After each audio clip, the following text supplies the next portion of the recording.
Out of 1,000 participants in the Beast Games reality show, 5 are accusing MrBeast and Amazon of serious violations. One of the most shocking things they've claimed is that several contestants ended up collapsing and even had to be hospitalized because of the extreme conditions on set. People were literally passing out. I was a contestant until the end. I also didn't accept their hush money. It was really bad. People were having seizures because they were not getting medication, even though we were promised we would. To make things worse, men started realizing that they could take out the women without being eliminated. Guys started tackling and hitting women. 2 girls were tackled and passed out on the field and were dragged off to continue filming. I saw people with broken bones, stitches, etc.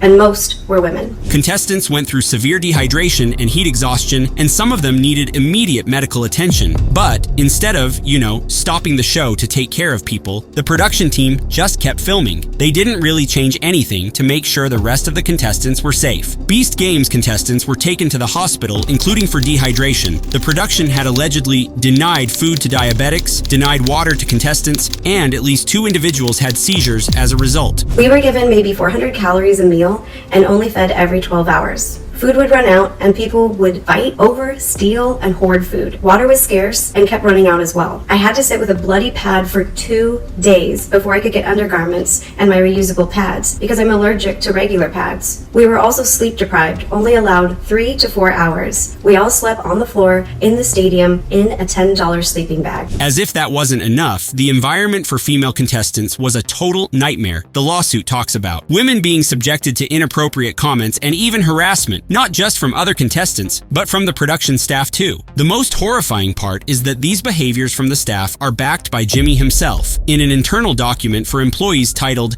"How to Succeed in MrBeast Production," he stated, "It's okay for the boys to be childish, and if talent wants to draw a dick on the whiteboard in the video or do something stupid, let them. Really do everything you can to empower the boys when filming and help them make content. Help them be idiots." This unsafe atmosphere was made even worse by the participation of Armani Izzadi, a man with a well-known criminal history, including charges of battery, kidnapping, and pimping. He allegedly also slept near female contestants before being kicked off set for inappropriate behavior. Some of the female contestants confirmed being very uncomfortable around him. Why was there not adequate background checks to catch people like this? But aside from the chaos on set, one of the biggest legal issues is how they classified the contestants. Instead of treating them like employees, they called them volunteers. And you know what that means. They didn't have to pay them properly or give them things like overtime or health insurance. By doing that, the production company saved a ton of money, but it left the contestants hanging. They weren't given the same rights as regular employees, so if someone ended up seriously hurt or even lost their life, MrBeast would just brush it off with a whoopsie daisy and move on with the show. Here's where it gets even more disgusting. The lawsuit also says that the production team took advantage of Nevada's tax break program. This program is supposed to give companies financial perks if they hire local workers. You heard that right? Workers. The contestants on the show were volunteers, not employees. That little trick got them $2.5 million in tax credits. Basically, they were pretending to spend more on labor to get money back from the state. This is a pretty shady move coming from Mr. Philanthropy, don't you think? And on top of that, the lawsuit says they tricked contestants into signing contracts that weren't really in their favor. They were told these contracts were normal and would protect both sides, but it turns out the contracts were set up to protect the production team. They offered anyone who lost $1,000 to sign away their rights to join any kind of class action lawsuit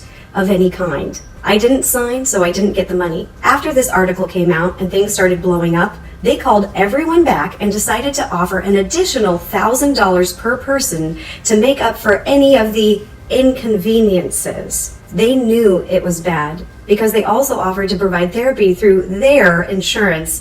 And it wasn't Amazon Prime that called me, it was MrBeast's crew. On top of the lawsuit, MrBeast is being criticized for his collaboration with KSI and Logan Paul, where they launched this product that was supposed to be a healthy snack, kind of like Lunchables for kids. But when people started looking at the ingredients and nutrition facts, they realized this thing was far from healthy. Some even said it was worse than the regular junk food it was supposed to replace. And people didn't hold back. Even creators who usually stay out of drama, like Dan TDM, couldn't stay quiet about this. What happened to YouTubers, man? I can't not say anything anymore. This is selling stuff for for the sake of making money. Simple. How does this benefit their fans? This is selling crap to kids who don't know better than to trust the people who are selling it to them. Do better. People supported him with comments like, YouTubers are money hungry these days. I miss the old YouTube. Let me just sink my Feastable down with some Prime guys. While some defend Jimmy's right to sell whatever he wants, which he does have, they overlook the fact that his audience is predominantly made up of children, kids who admire him and are highly impressionable. For a child's mind, buying these products is a way to feel closer to their hero, and he knows this. He understands the control he has and doesn't hesitate to use it to make a few bucks for his collection. And he doesn't just exert his control over kids, he's done the same with his employees. Just ask Trey Yates, who said that Jimmy essentially expects you to always be productive, work without complaining, and sacrifice everything for the company. Sounds like the dream job, doesn't it? Jimmy is,